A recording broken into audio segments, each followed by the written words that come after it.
Good evening, ladies and gentlemen. Welcome to the final and main event of this ballgame. This is the Interlodge Mason Basketball League presented by the so-called Ballers. Our matchup, both heavyweights in their division, Division A, the defending champs, DPWH, going up against MOT, Men of Tired. As we go to the opening tip, this is your host, the one and only Ruby Van Management of the Little Committee, Harlan Rubies from Texas Smith Daylight Lodge. And of course, Jason Navarta, our referees for today is referee Janet Pius and Marcus Reed. The starting five for both lineups for DPWH. We have Musni, Makalintal, Fabio, Valdez, and Pader. First basket cracked by Musni. For MLP, we have Otbo, Domingo, Gozo, Moradas, and Custodio. First basket, MLP in possession, Custodio. Quick passing as they move without the ball. Moradas, Goze, look at the play. Still no opening though. Moradas launches from deep. Too strong. Valdez, stolen away by Custodio. Custodio attacking the lane. Custodio. And injury timeout for Custodio. As Bergoño will check in the ball game. Custodio, hopefully he's okay to shake it off. Back to the action. Valdez. Of course, they're the top 4 teams in this tournament, together with Packin and ALTP. Sees no opening, they will reset the half court. Pader, thought about it. Fabio against the bigger Goze, but Fabio, no fear against the taller defense of Goze. Well, credit the experience of Fabio, no? But Goze, with the putback, unable to clean the glass, scoreless for MOT. Valdez throws a turnover as Musni unable to catch it. They will go to the half-court set using their height advantage. Moradas against Valdez. It bounces off, they tap it. Pader on the run. Musni with a runner, and Pader tapping it back to his teammate. Valdez still cold here in the first half. And this is going to be an interesting matchup between Domingo and Valdez, who can light it up from beyond the arc. Custodio, or rather that's Bergoño. And again, run and gun offense here. Pader, Musni stops and pops. Comes up short, gets the miss. Moradas, using his height advantage, drops it up to Goze. And Goze, finally, first basket for Men of Tired. And this is a tall team, no? In terms of size and height. They even have Jody David on the bench, so they can use that to their advantage. Of course, Otbo can also light it up from long distance, but Valdez, that is his first 3-point shot in this ballgame. Well, watch out if Valdez finds his rhythm. Well, it's gonna be torching MOT. Goes in. Domingo finds Otbo. Otbo will try to answer the call. They tap it. Fabio. And look at Goze again, picking the trash for the second chance points, but all the way is Aaron Musni. That was a smooth dribble drive, carving the defense up. Moradas at the middle, Goze. And Goze, 6 points. All coming from Goze. Mr. 320. Buti hindi 420, no? 320 lang. 15, 96 is our score. Valdez looking at a zone defense, using the screen from Makalintal, which is his first game here in this tournament. Well, they can still field any players, no? Until the trade deadline, which is, I think, the 4th or 5th game, I'm not sure. So that was the meeting on our online meeting, which all team representatives was there and was agreed upon. They will use the half-court set to facilitate. Otbo left wide open, and Otbo drains it from the corner pocket. Christian Otbo. We are tied at 9. And men of tide showing that they are one of the heavyweights here in this tournament. Although they have 2 losses again against ALPP and against Takrin. No? But those are strong teams as well. Valdez with a challenge from Moradas, and Moradas on the move.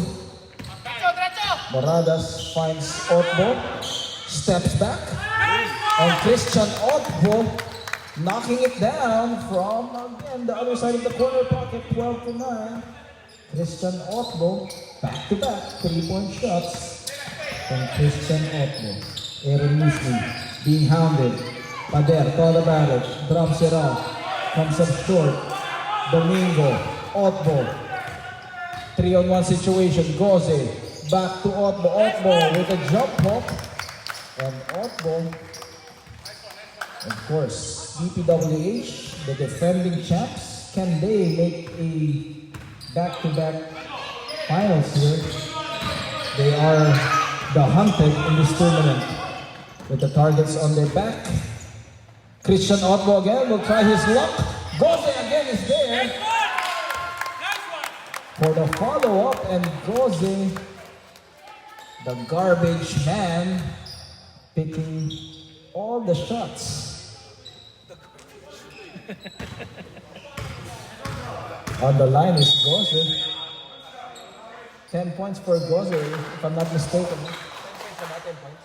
10 points for Goze. 7, huh? 6 points. 6 points for Goze. Half of the points almost coming from him. And extending that lead to 8, 9 to 17. DPWH, are they in trouble or they need some flood control here? We shall find out. Well, they're missing the services of a lot of players. Fernandez is not here. Foul on Goze. Well, of course, that is not an excuse. Right? If you feel you are missing the services of your other players, well, it's the next man up, no? As they say. Aaron Musni leading his team. The fellow Kraft, no? 10 to 17, but of course he's going to be having his third degree soon. And he makes both free throws, 11 to 17, cutting down the lead to 6 with 11 minutes and 46. Fast-paced offense here for both teams. Running gun offense. Down the wire, we shall find out. Goze receives it at the middle, creating some sort of a triangle there. And second chance points for Bergono. Everything but the shot. Pader almost losing it, but was able to save it. Valdez comes up empty, but Pader, the second chance points for DPWH, creating some space for Aaron Muslim. What a wonderful move from Aaron Muslim. No? James Harden reminds me of James Harden every single time. No? That step back, the footwork, the lefty. Christian Otbo. And skying high for that board is Bon Fabio. Behind the back, Derek Valdez. Back rim. Offline for Derek Valdez. Bergono. Almost a steal. And they completed it for Fabio. He sees an opening. Bumps. And Moradas taking care of the loose ball. Otbo, Pader is there from behind. Creeping. Valdez again. Shooters will shoot. Derek Valdez, second 3-point shot for Derek Valdez, cutting the lead. Tama. Derek Valdez cutting the lead down to 116 to 17 with 10 minutes and 11. But I'm tired.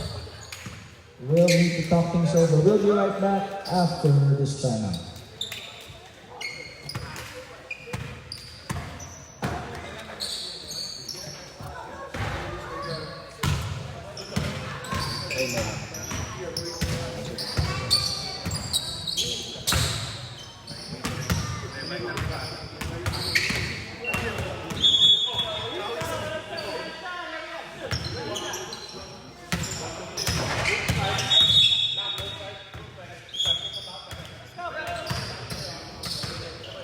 Brand new set of players here for Men of Tide as Joey Plaza, Sean Pacuno, and Jody David is in the ballgame. As for DPWH, Bong Fernandez is in the ballgame, so it's going to be an interesting matchup. Hold on to your seats, folks. Plaza lets it fly. It bounces off. Jody David with the putback, and the second chance points continues for Men of Tide. And of course, Ortiz Luis is also there to add some front court presence here for Men of Tide. Cross court, Valdez against Plaza. Finds a way to escape, and Valdez 8 points in 8 points in the first half. Two 3-point shots and one from the elbow. Plaza uses the board, and Valdez absorbing the board. Musli, he sees 3 defenders. Crossover against Pacuno, loses the ball, and that was a bailout call as Aaron Musli will go for the baseline. 9 minutes and 4, Valdez, Fabio, Fernandez, quick passing, Makalungtan. And foul on Jody David. 1-point game separating both teams.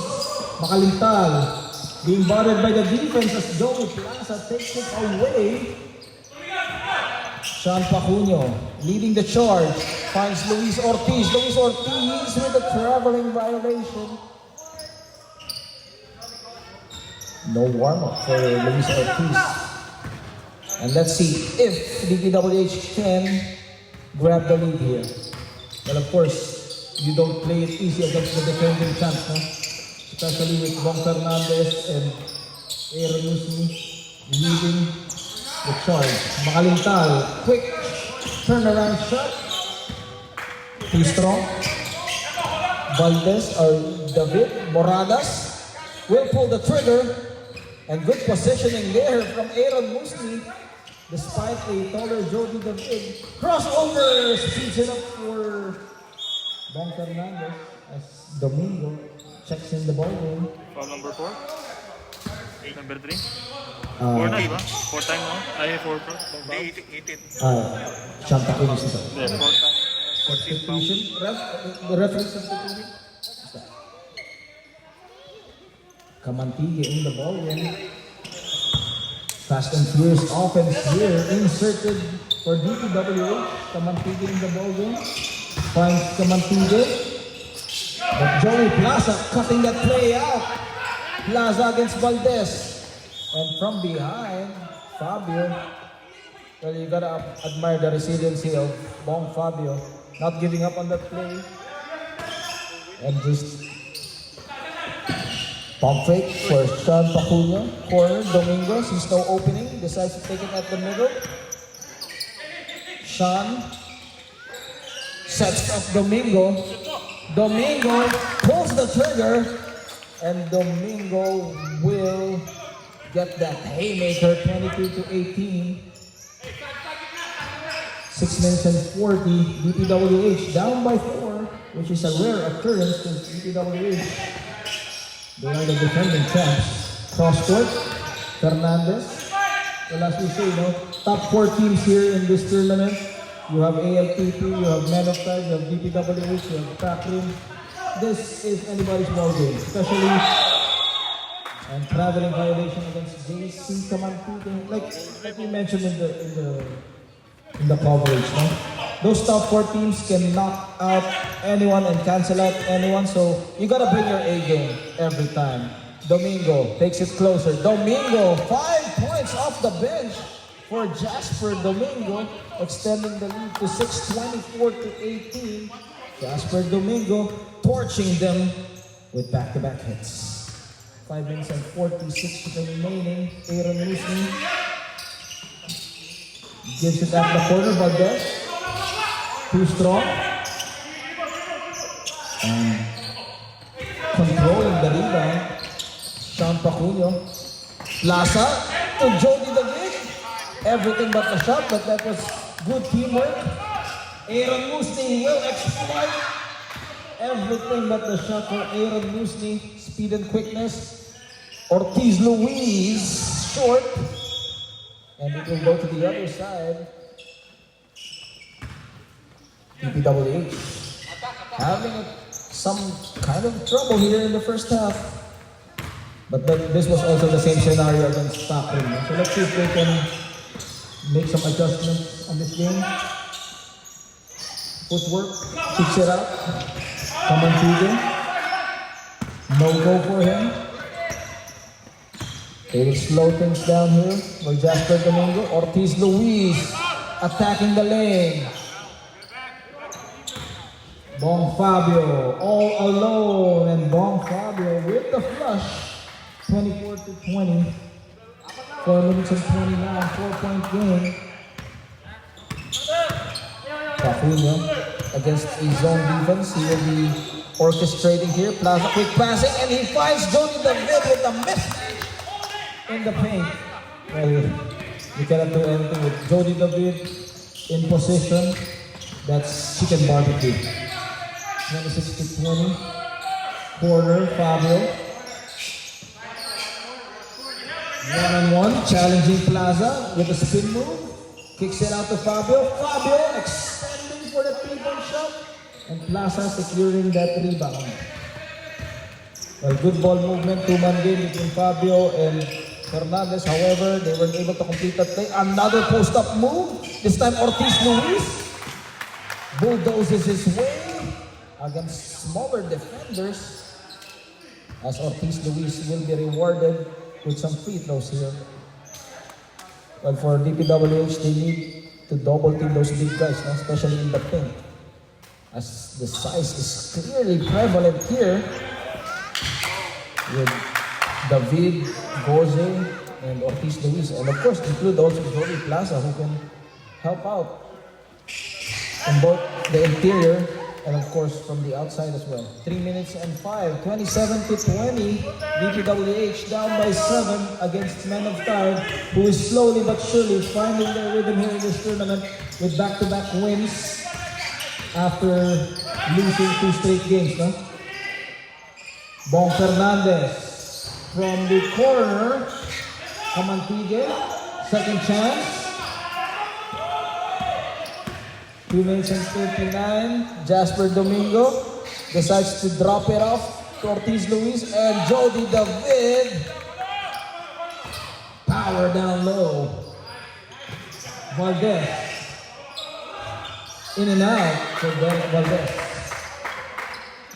Well, this guy, Derek Valdez, is a strict shooter, no? Once he gets it going, they just need to feed him. 2 minutes and 12 remaining. Jasper Domingo, everything but a shot, but Joey Plaza saves the day. Pero on the mono for Aaron Musney. Still, now they're down by 11. Unfamiliar territory here for the defending champs, 31-20. But as they say, no, Rudy Tomjanovich will always say, never underestimate the heart of the champions. Jasper Domingo, too strong, bounces off. Jody David. Pacunio. Domingo. Fires away. Aaron Musney, 2-on-1 situation. And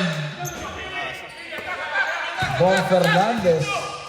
Point blank miss. Plaza, all day to shoot. Air ball. And the hustle play from Fabio. Well, that was the best play that he could do. No? Otherwise, Jody David gets it, and he is at his mercy. Baseline throw. Plaza. Looking for his options. Jody David. Hoists it up, and Jody David firing them with no mercy. 34-20, 14-point lead for men of Tiger, you gotta try to dig the grave against the defending champs. Otherwise, if you keep the door open, they will make a comeback. Men of Time in control here. In a 14-point game. Can they increase the lead? They go at the post. Musni almost a steal completed.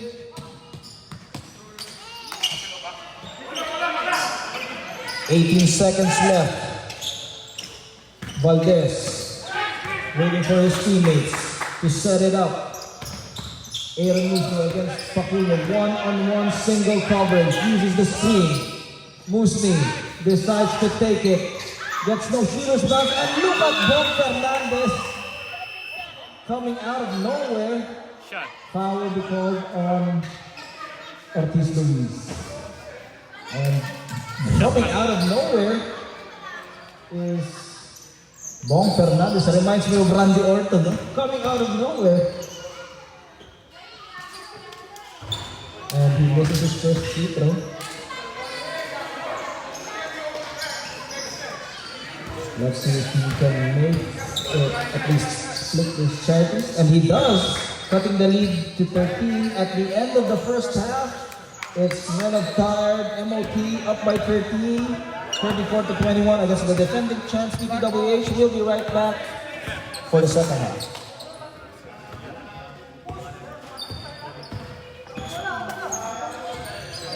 Pero kasi rebound, ano yun, relax na yun. Pero kailangan nila makontrol yung rebound. Wala si Mayo eh, wala si Big.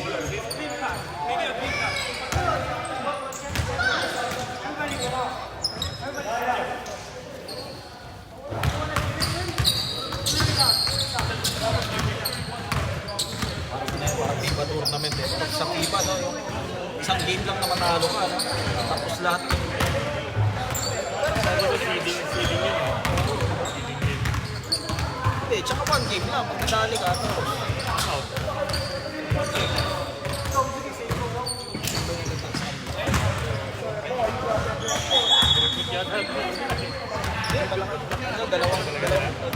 dalawang bloodshed eh.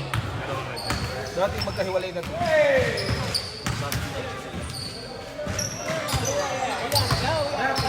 We still don't have the... He also has to go to the restroom. So we have a game at 150. Oh. Let's go. Because you know it's been 4 hours. Oh yeah.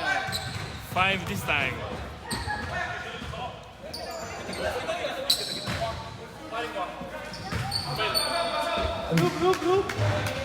Good bro.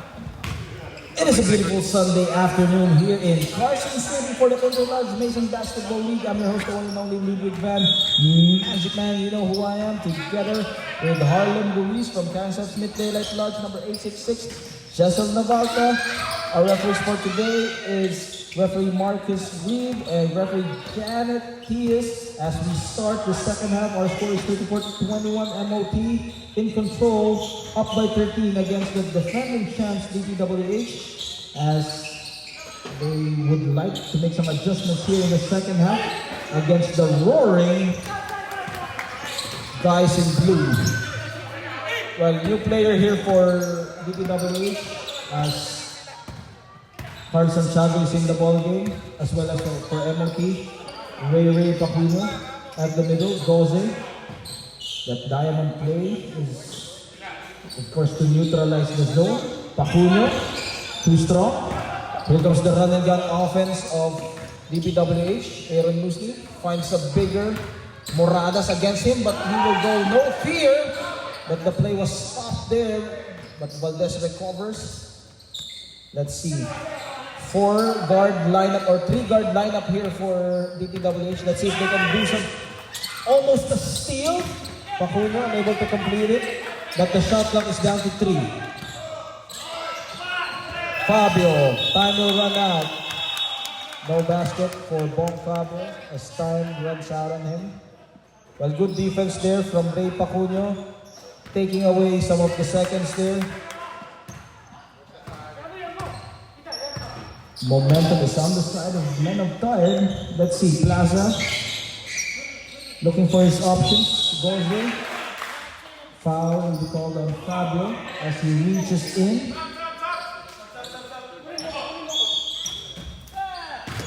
And again, height advantage here for Men of Tyre. That's Jody David.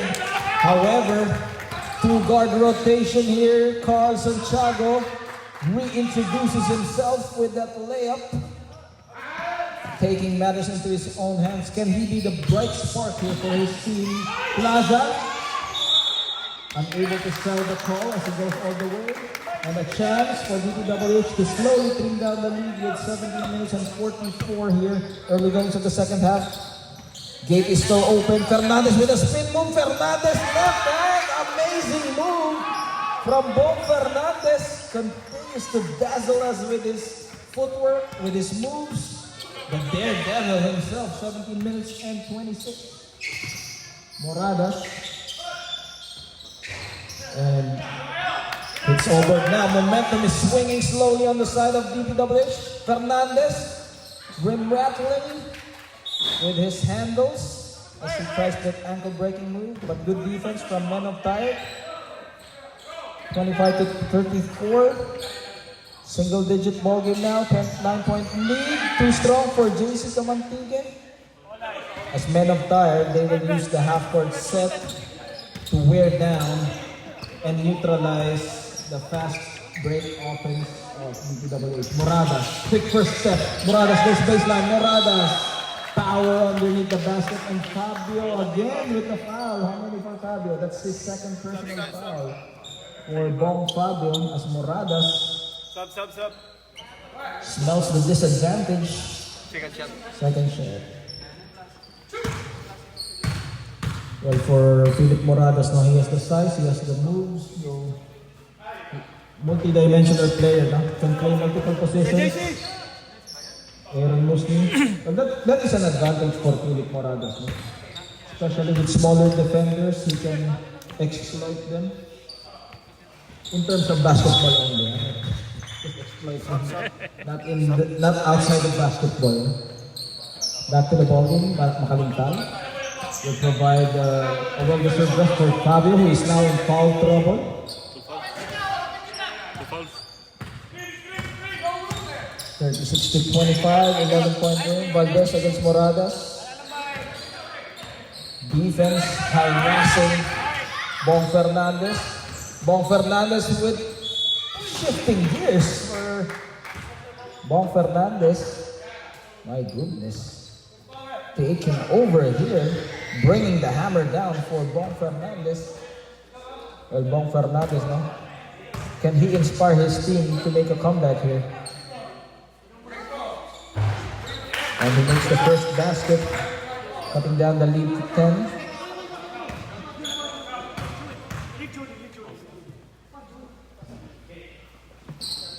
And he makes the second basket. 14 minutes and 56, 27 to 36 in favor of Men of Tyre. Is for the referee's key. Moradas, cross court. Plaza, fires away. And Joey Plaza, book it. 39 to 27, 12-point lead. Makalintal taking that away.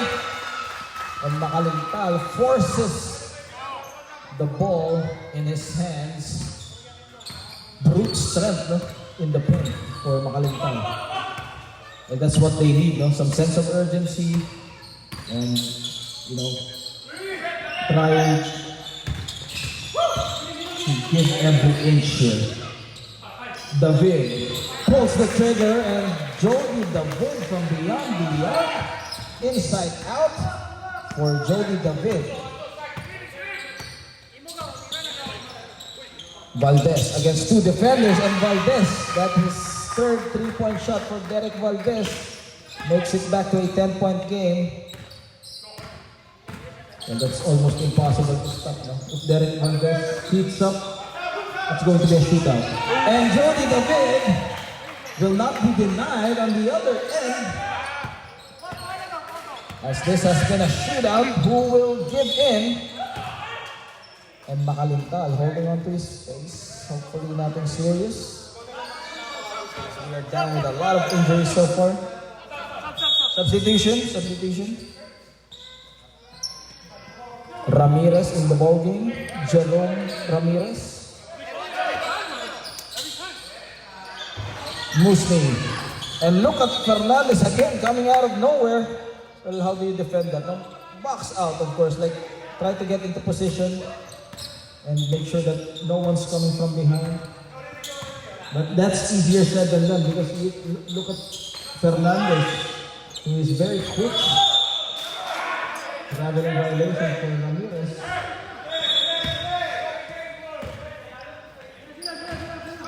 .13 lead being enjoyed by Men of Tide.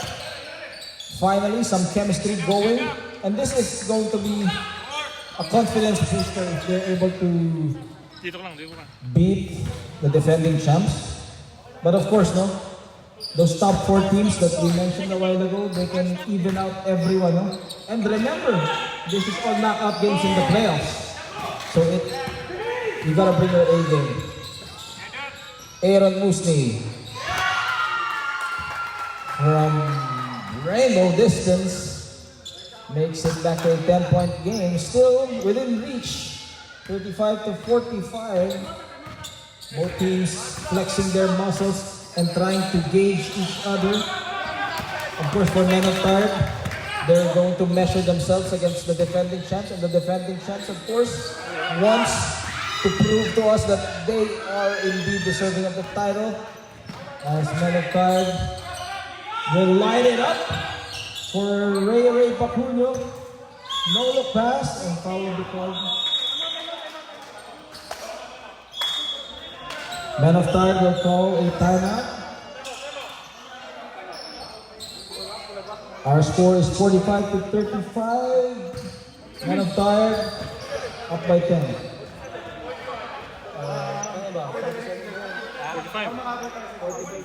45. 45-35. According to 45-35. So yung trace mo. Oo. Kasama yan. Kailan na ba siya? David. check. 10 points.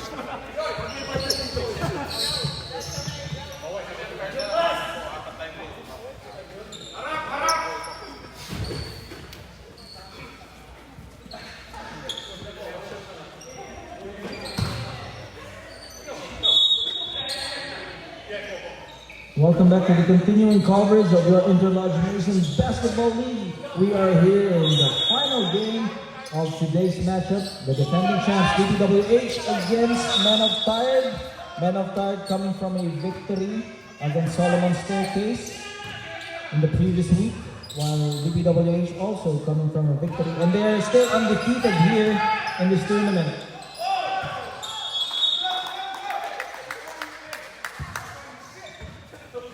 And a chance for DPWH to make a comeback here with 11 minutes left. Still a lot of basketball to play. Bong Fernandez at the middle, season opening, kicks it out to Aaron Musni. Fernandez again, upper body strength from Bong Fernandez. Well, that was a quick move from Bong Fernandez. Otherwise, if he slowed down a little bit, Jody David could have stopped him. 37 to 45, 8-point game. What will happen here? Otbo uses the screen, kicks it out. Ray Pacunio, Jody David launches it. Bong Fernandez, 2-on-1 situation. Bong Fernandez, left hand gliding in the air. Bong Fernandez, 39 to 45. Don't look now, it's just a 6-point lead. DPWH creeping back in. Ray Pacunio being hounded as the defense tightening up here. Aaron Musni, the passing lanes. And it's just down to a 4-point game, 45 to 41 by as high as 13-point lead. And Men of Tide, will they falter down or will they rise to the occasion? We will all find out. Otbo against Fernandez showing some heart here, heart and hustle. Corner, Christian Otbo. Too strong, Aaron Musni. Here comes the attack. Bong Fernandez all the way to the hole. Bong Fernandez, timeout for men of Tide, as now we are down to a 2-point game, 45-43 DPWH, showing us why they are the defending champs. We'll be right back after this timeout. Line timeout. Line timeout. Line timeout. Pwede gamitin niyo sa next week. Ah, okay. Yung sa next week. Sa next game mo gamitin. Pwede naman, next game mo gamitin.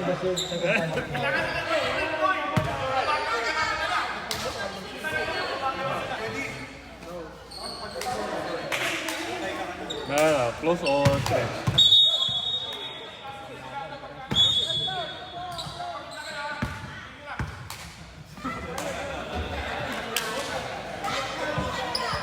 This is worthy of a main event on the first day of the month of March.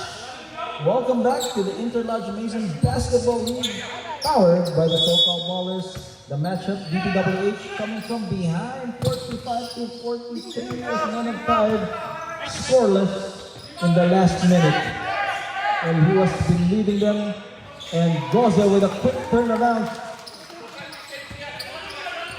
Catch and shoot for Goza. 9 minutes and 20. Finally, the drought has ended for men of Tide as their starters are back in the ballgame. Fernandez, Valdez, Plaza challenge. Fabio at the board. Musni fires away. And Musni cutting the lead down to 146-47. Well, this is a test for men of Tide. Now, are they ready for the championship caliber? Or will DPWH prove to us that indeed they're still the kings of the court? Bong Fernandez against Ray Pacuno. Interesting matchup, but Bong Fernandez still fantastic move from Bong Fernandez, as now DPWH is up by 148-47. Men of Tide, are they in trouble? They swing that ball around. Moradas takes it closer, uses his size advantage. Foul on Derek Valdez as Moradas on the line. And he will shoot two. Remember, this is still running time with 8 minutes. We stop the clock on the last 2 minutes. Moradas on the line. Well, as we keep on mentioning, on Men of Tide, this team is fully stacked with their first player until their 12th player who can contribute in terms of scoring, in terms of the defensive end. So the only issue that I can see for them is their chemistry. And of course for DPWH, the good thing about DPWH, they know their role. They have a 4-guard rotation lineup, Fernandez and Aaron Musni, and they have a sharpshooter in Derek Valdez, as we mentioned. Corner 3, Valdez, Carl Santiago, too strong. They tap it back to Bong Fernandez. As the chemistry issues that we're talking about, they weren't able to communicate on that rebound play. Fernandez, and Fernandez knocks it down. And now they're up by 2, 51-49. DPWH climbing back from as high as a 13-point lead. Goze. Fundamentals for Goze. Moradas leading his team. Ties the ball out at 51. Well, we gotta admire Moradas, no? Not giving up on the play, keeping his team alive. And that should inspire his teammates to play better here in the second half with 6 minutes and 30. Bong Fernandez against Sean Pacuno with a screen from Carl Santiago against 3 defenders. Drop pass, kicks it out. Aaron Musni sees daylight. Ball movement.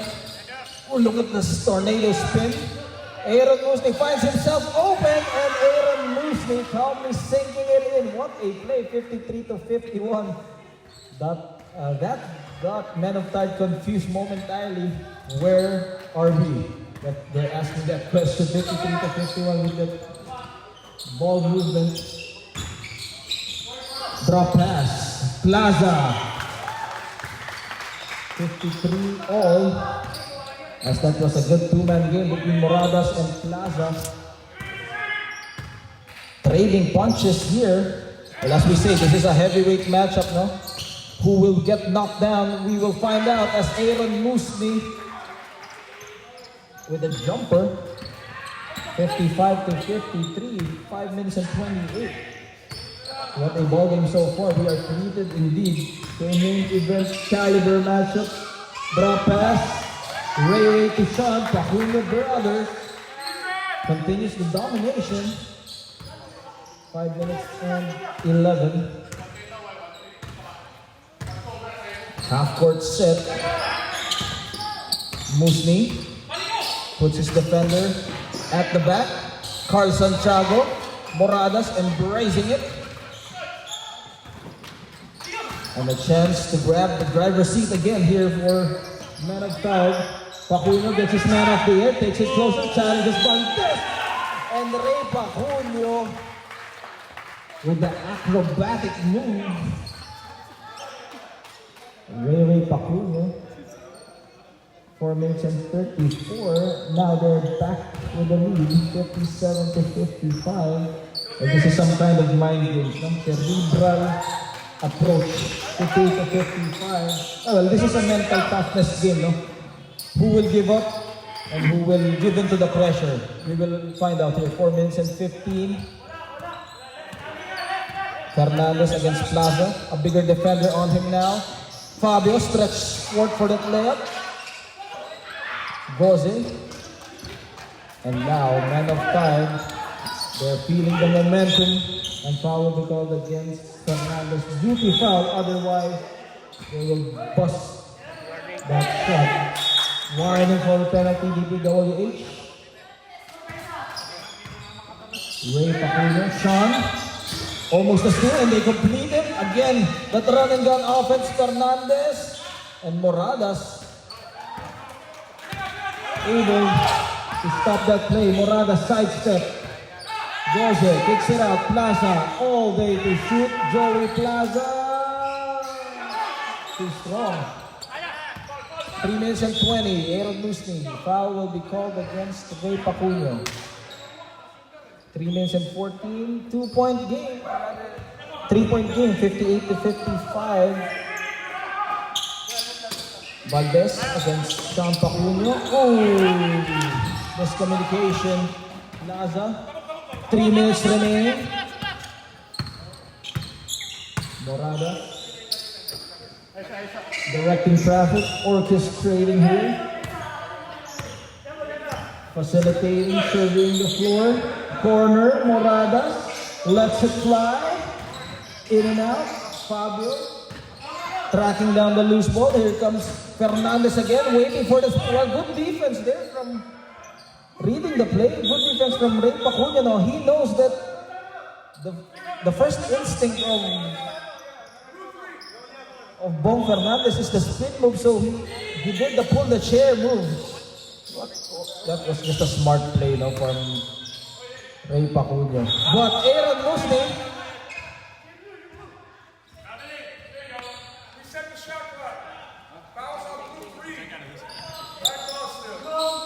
It will remain with DPWH 58 to 55. What a ball game, no? This is like chess, no? Mental game more than anything. I remember one coach told me, apparently he's here, no? Coach Roy Torringa, no? Basketball is 90% mental and 10% physical. No? That's, I still remember that quote, no? Anyway, back to the action. 2 minutes and 10. Musni. And we are down. You're up. Yeah, you're up. 58 to 55. Men of time. Up by 3.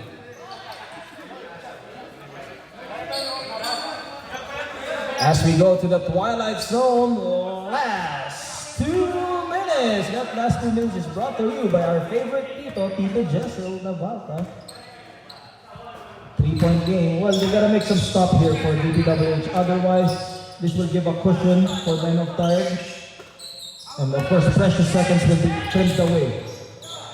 Sean Pacunio left wide open. They let him shoot. They tap it. Aaron Musni, 3-on-3 situation. Let's see. Aaron Musni kicks it out. Bong Fernandez against Sean Ray Pacunio. Baseline. They kick it out. Carl Santiago, drop pass. No opening for Bong Fernandez. Bong Fernandez being hounded, being harassed. And we stop the clock. Good foul, good foul. Well, good defense from Men of Tired focusing on Fernandez, but they still have a lot of scoring options here. Musni and Valdez and Nunez.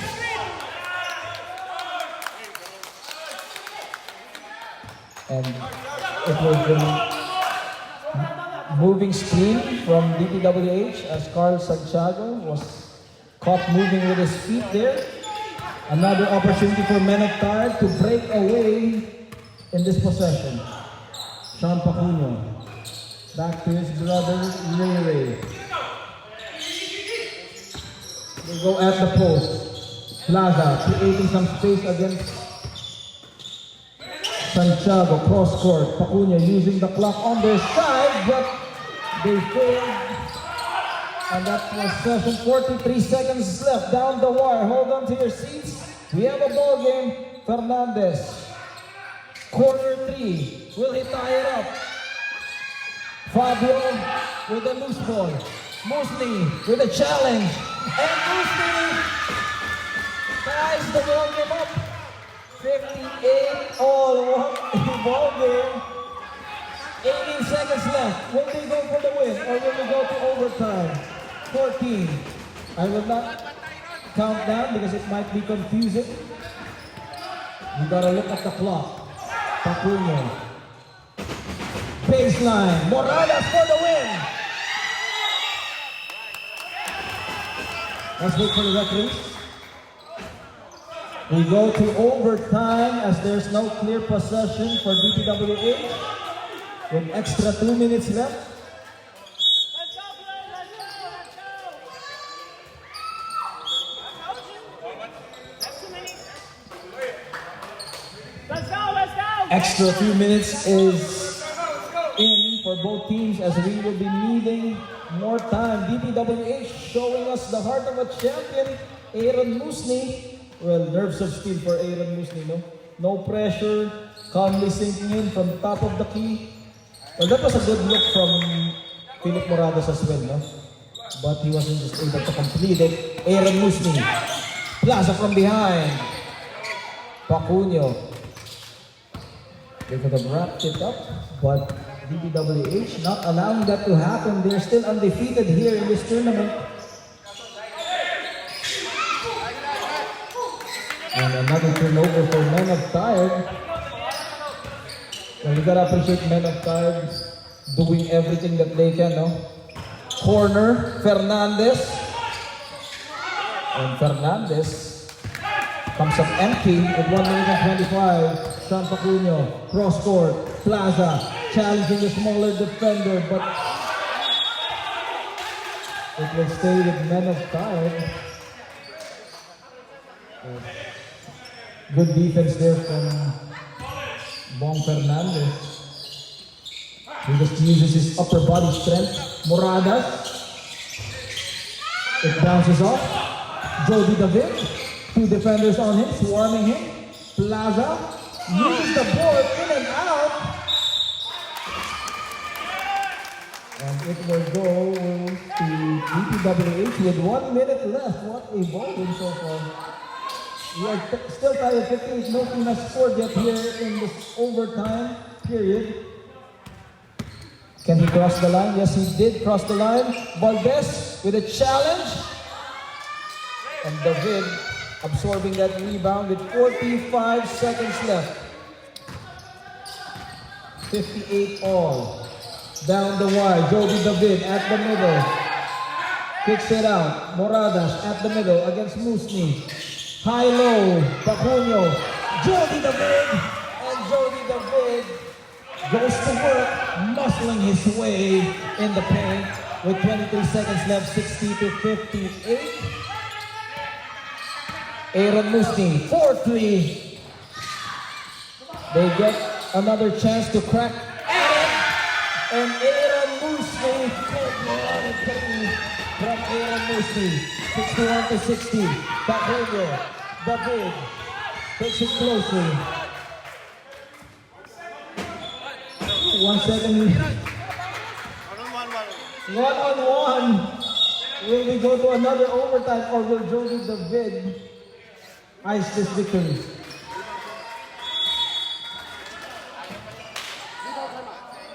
Rebound timeout. 1 second left. My goodness. Pressure is on the side of MOT.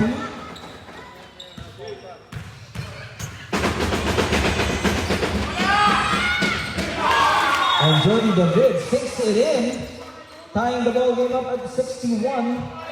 If he makes it, they have an advantage.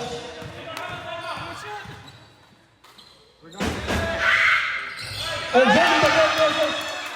Timeout for DPWH. We are tied at 61. Another down the wide game, DPWH. Let's see if it's deja vu or will we go to another. They got rebound. So how come you did 1 second? You know what I mean? Time out. Time out. Time out. Yeah, maybe 1 point something, but they call rebound. Did touch the... Right. touch the ball. 1 second left. This will decide the ball game. Are we going to overtime or DPWH can make a Hail Mary here? All eyes on the guys in black.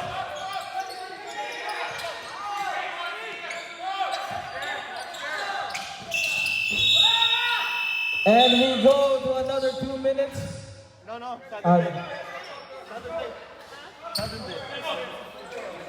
What happened?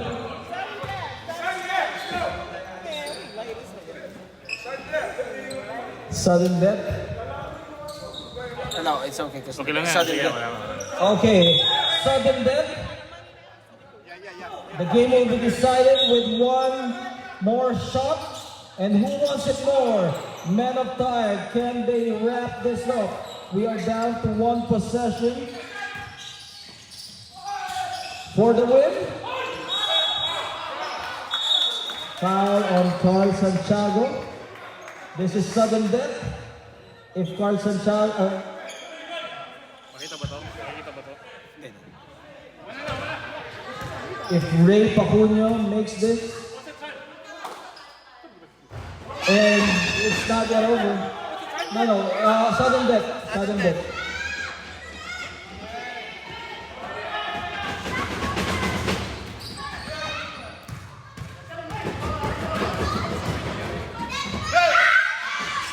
And that's the ball game. Men of Tide escaping with a 1-point victory against DPWH. Men of Tide showing us that they're indeed one of the contenders here in the ball game as they take down the defending champs. Men of Tide cruising with a 3rd straight victory. That wraps up our Interlodge Mason Basketball League week number 5. We'll see you next week, same time, same place. Have a great Sunday. Come on.